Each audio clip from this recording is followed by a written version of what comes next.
Nah, iki ya lur, ki susu kroto nang dhuwur sawah lur, sawah ge banjir ya. Oke, ndak karo patut ya lur. Ya.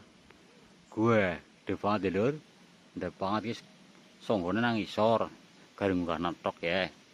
Ya lur, garing munggah netok ki lur. Ari ngono. Nang dhuwur sawah persis ndak banget lur. Dadi ki rezekine nyong ya lur.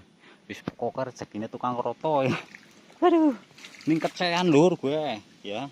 Kecean banjir. Karang Sembung banjir, Karang Sembung lur. Karang Sembung sing sebelah kidul, kidul ngetan ya.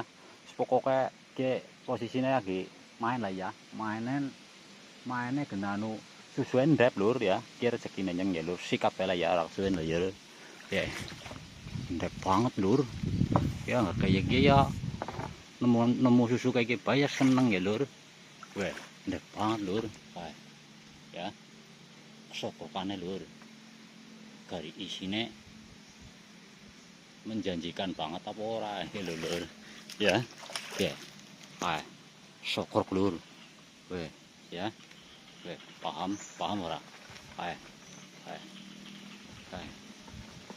Syukur lur kae. Weh, ya lur ya. Wih. Campur lur. Ya, dicampur, pokoknya campur lah, kroto campur gede cilik. Harus gede cilik sikat bae lur. Engko diproses nang omah wis bali ya lur. Oke. Main lur krotone. Bersih. Pokoknya bersih banget lur. Jadi genyong anu angel ya, posisine angel nang lur kali mbok kapene kecemplung nang lur sawah. Pokoknya obrisit ya. Lanjut gampangane lah ya. Terima kasih.